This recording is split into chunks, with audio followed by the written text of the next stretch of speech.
Hablando de Cuba. De este archipiélago, su historia, su geografía, sus costumbres, sus gentes.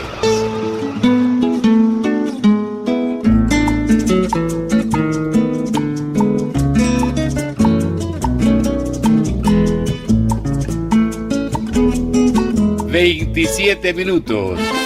Hablando de Cuba.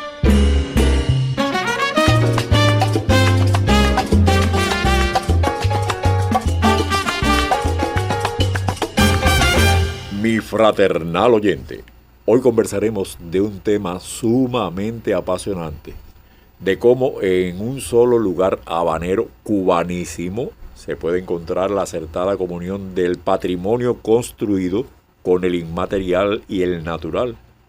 En fin, que en Villa Manuela está vigente el patrimonio cultural capitalino.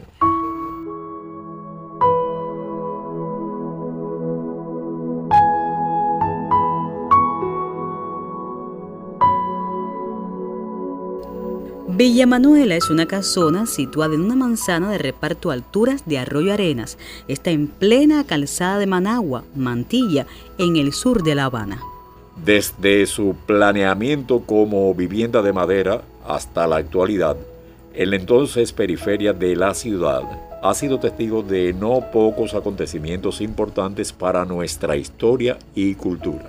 Se sabe que los terrenos donde se edificó Villa Manuela fueron vendidos por el señor Hollingsworth al señor Francisco Maribona en 1912. Ya para el año siguiente, el señor Maribona solicitó una licencia de construcción para levantar una casa de madera con cubierta de papel, conocido como filtro volcánico, con portal a todo su alrededor, y que al concluir fue nombrada Villa Ester. Aquella vivienda fue edificada bajo los cánones del eclecticismo, con una marcada influencia oriental, con aleros que rodeaban la casa formados por exquisitas filigranas, las balaustradas de los portales en madera torneada y las paredes interiores del portal pintadas imitando ladrillos de color marrón. En el interior de la casa se edificaron 11 habitaciones que se encontraban inusualmente empapeladas. Otra peculiaridad de la vivienda era que el muro que delimitaba la propiedad estaba constituido por piezas de Art Nouveau. El exquisito muro fue elaborado por artesanos catalanes. Sobre capiteles de las dos columnas principales de la entrada, sendos bustos de mujer, y en los otros capiteles, copas y adornos esféricos a la usanza del estilo clásico romano. Pero todavía a Villa Manuela, con tantas florituras y adornos, le faltaban dos elementos esenciales que les añadieron un poco más tarde: las personas que fueron a vivir en la propiedad y las plantas que fueron sembrando en los jardines y patios de su entorno. Efectivamente, Villa Manuela, adquirida nada menos que por Juan Gualberto Gómez en 1917 por 4,000 pesos, 1,000 pesos al momento de la compra y el resto en 2 plazos, fue sitio de descanso en los primeros momentos de su adquisición, acomodándose poco a poco a los intereses de sus moradores.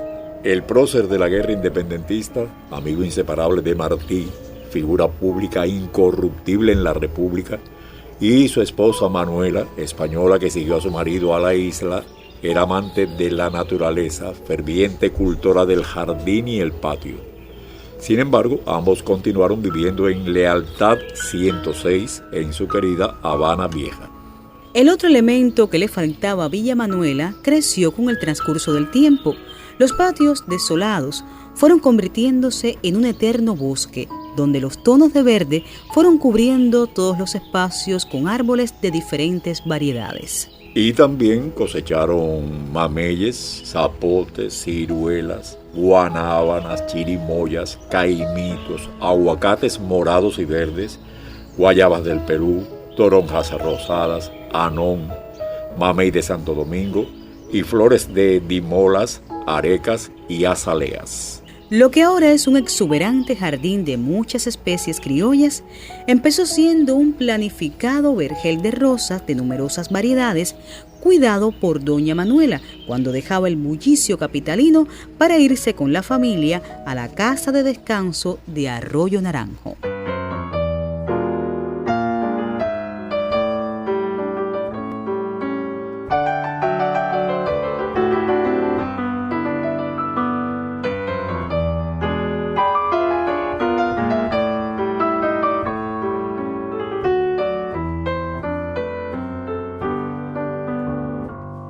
Era miel en la paz de los domingos, cada gesto, cada risa, cada espera, y colmábase de dicha mi esperanza cuando sus manos me ofrecían el consuelo de una caricia tan sublime como ansiada. Era miel en la paz de los domingos, la ternura de sus ojos al mirarme y el alivio de sus labios que al rozarme enjaulaban con sus besos mi fiereza. Por eso hoy que el dolor nos ha alejado, en mi pecho se ha posado la tristeza. Era el motivo de mis sueños, la razón de toda mi alegría. Era miel en la paz de los domingos, y hoy que me falta ya no hay luz para mis días.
Hablando de Cuba, su programa de Radio Taíno.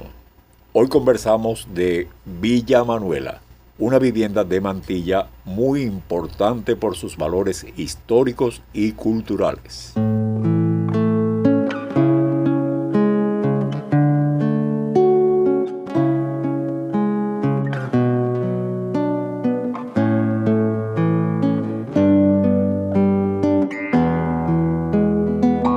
Villa Manuela llegó a ser un insustituible foco cultural dentro del actual municipio de Arroyo Naranjo, donde no eran habituales, en tiempos republicanos, actividades artísticas con tanto rigor y público del barrio.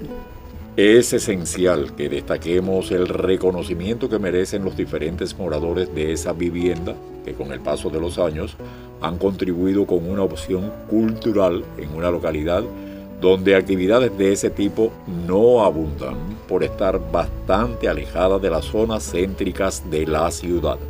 Pero no nos adelantemos, sigamos contando cómo Villa Manuela fue adquiriendo sus principales características con el paso de los años y de la evolución familiar.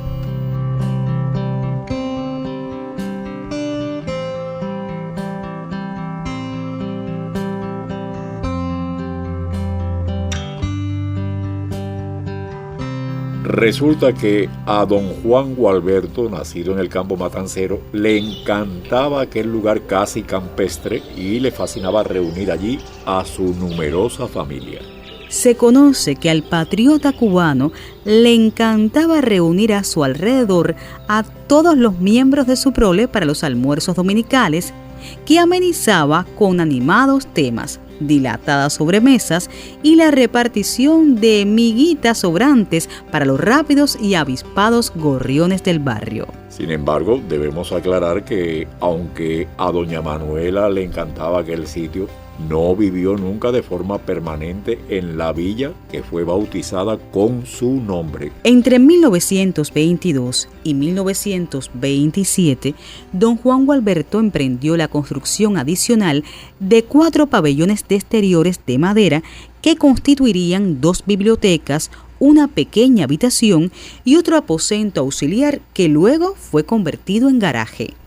En medio de los complicados primeros tiempos republicanos, Juan Gualberto Gómez publica el Manifiesto al País, fechado el 26 de marzo. Este documento fue creado y redactado en Villa Manuela y presentado ante el Senado de la República en abril del propio año 1927.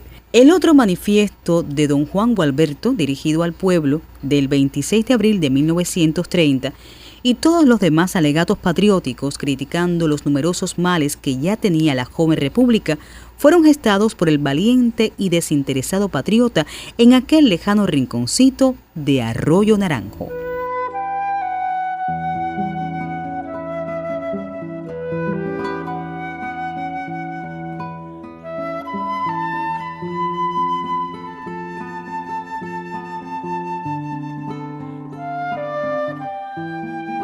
En 1932 falleció doña Manuela en su hogar de Lealtad 106, lo que propició que don Juan Gualberto cerrara esa propiedad y se mudara definitivamente para la villa de Mantilla. Un año después fallece el prócer Mambí una mañana temprano en su querida Villa Manuela, y 12 días después se reafirma su descendencia con el nacimiento de Juan Gualberto Ibáñez Gómez, Johnny, su nieto, al que le nombraron como su incorruptible abuelo. Villa Manuela ya había entrado en la historia de Cuba con el deceso del anciano Mambí. Más tarde otros acontecimientos la harían figurar muy destacadamente en la vida cultural de la capital. Tras largos años de reconstrucciones por las afectaciones lógicas del tiempo y los ciclones que asolaron aquellos parajes, la parte de la familia que quedó en la villa, los Gómez Ibáñez, hicieron también una labor destacada por la cultura de su comunidad, de su entrañable barrio.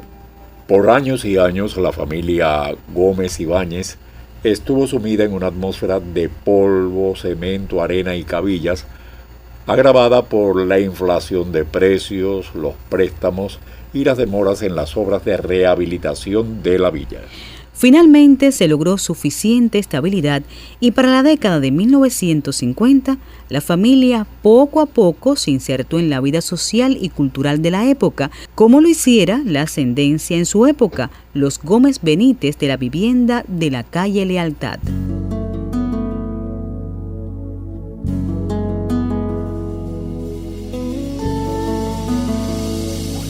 Como un ave del otoño que se aleja sin regreso, como el sabor a ceniza, como un beso, como palabras prohibidas, como el arco de tus cejas, como fotos amarillas, fotos viejas,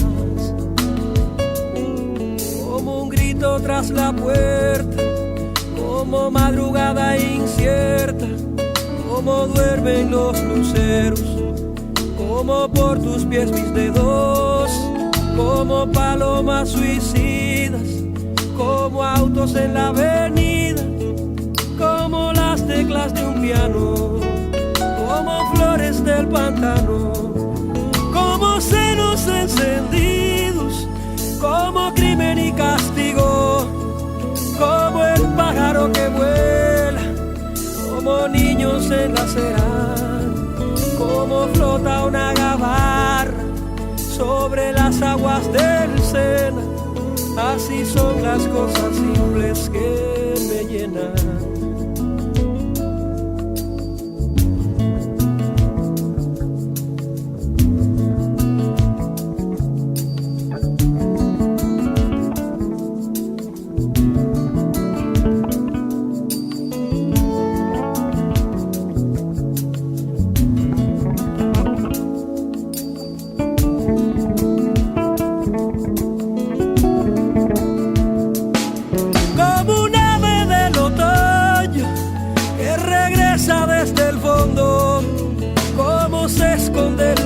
enredado en los escombros, como el golpe de la lluvia en la paz de los vitrales, como el misterio que envuelve las ciudades,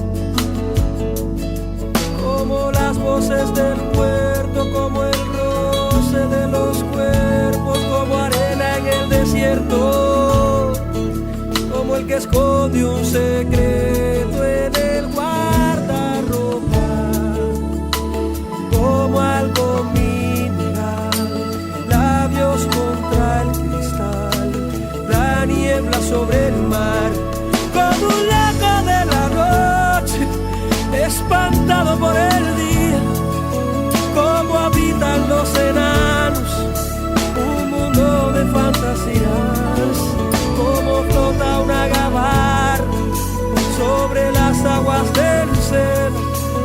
Así son las cosas simples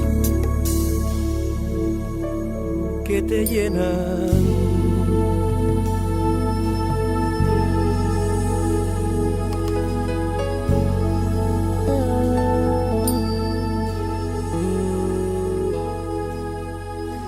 En el programa Hablando de Cuba, narrándole que hay sitios como Villa Manuela donde se maridan los patrimonios que en realidad, al ser legado que vamos a dejar a nuestros descendientes, es único, el patrimonio cultural de los cubanos.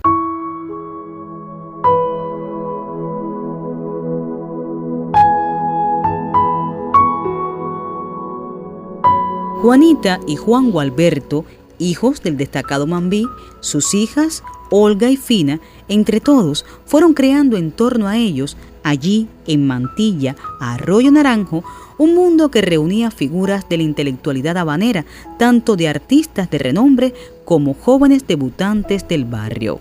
En Villa Manuela se cultivaron diversas manifestaciones del arte: el teatro, la ópera, la zarzuela, el ballet clásico, la danza contemporánea y las artes plásticas en sus diversas manifestaciones: pintura, escultura, grabado. Así como en los espacios soleados y siempre frescos de la casa se impartieron conferencias y coloquios, se montaron exposiciones, muchas actividades se gestaban y ponían en práctica en Villa Manuela, que se convirtió en la alternativa cultural del barrio y en cierta forma de la ciudad.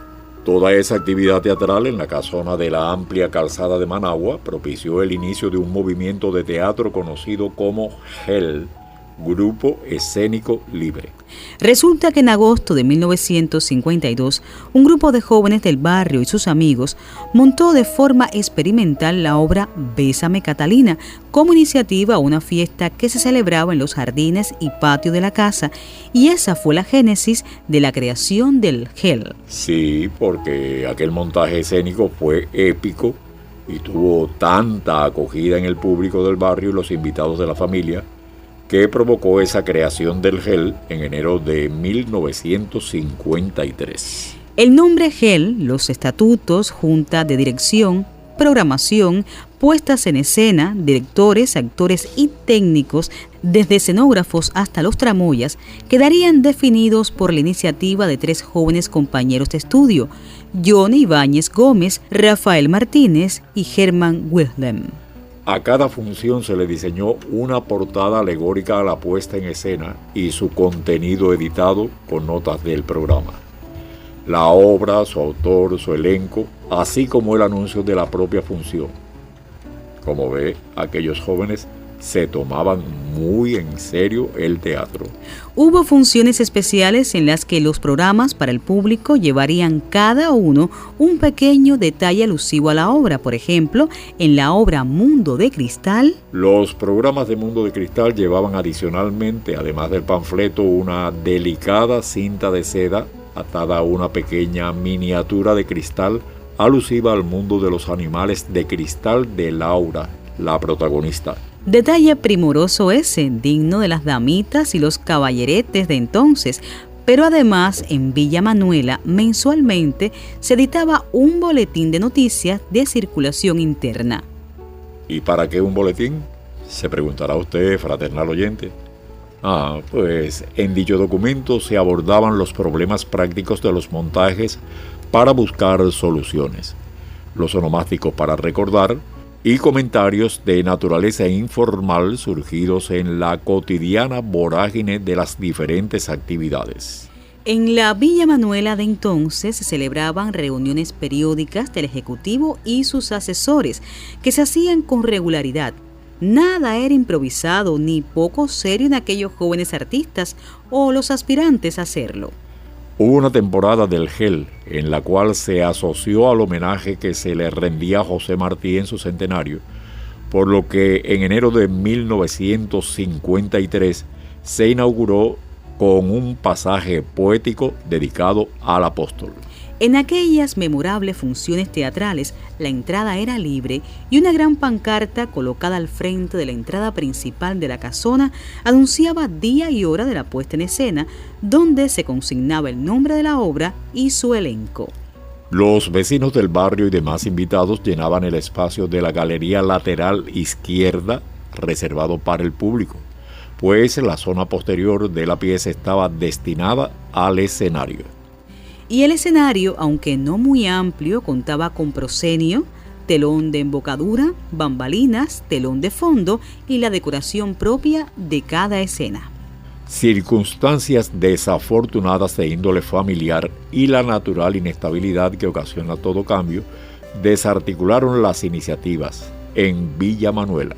Se cerraron las cortinas del GEL, pero pocos años después surgieron las tertulias de la nombrada como la Ciudad Celeste, bautizadas así por nada menos que Virgilio Piñera y con la presencia de muchas figuras del arte cubano, fotógrafos, pintores, ceramistas, diseñadores, actores y poetas. Pudiera parecer que cuando se habla de Villa Manuela, el GEL y de la Ciudad Celeste, nos referimos a hechos inconexos, y no es así.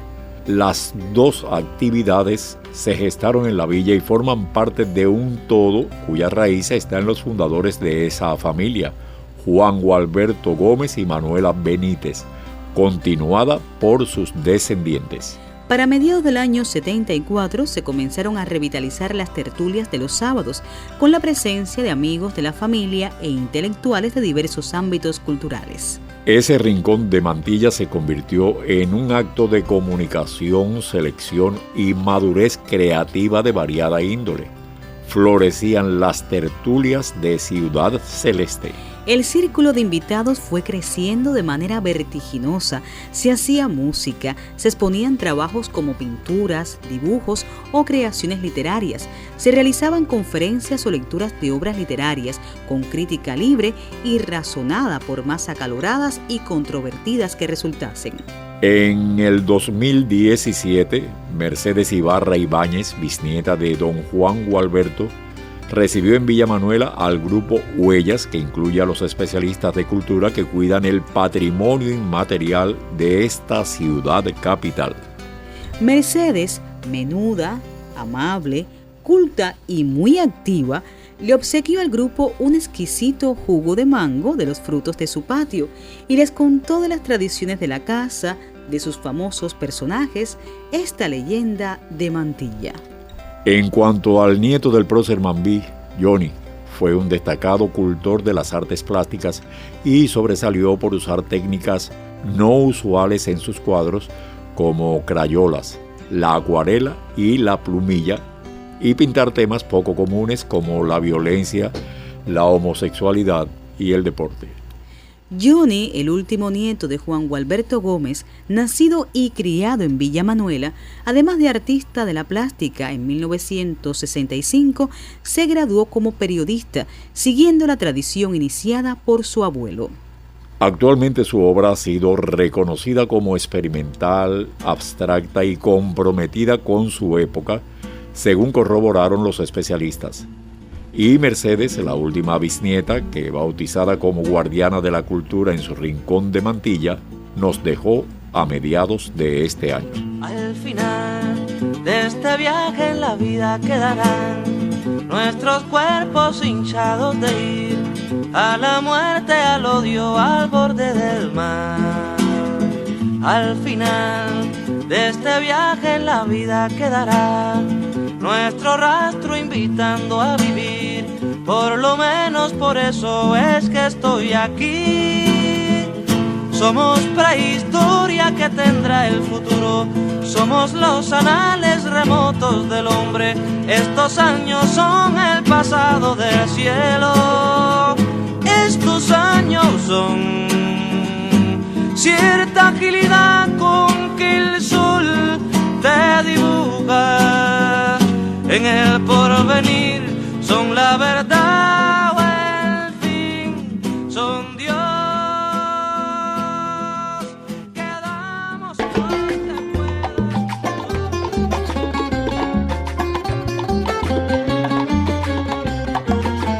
puedas. Nuestro equipo de trabajo. Voces de la presentación: Obelia Blanco y Alden Knight. Asesora Carmen Laura Marín. Grabación y edición Janet Feliciano García. Escribe Isabel Yargues Pérez. Produce y dirige Lupe María Romero. Dilcia Oquendo y Luis Alarcón Santana hoy hemos conversado de Mantilla y Villa Manuela. Han sido 27 minutos Hablando de Cuba. Así, a lo cubano.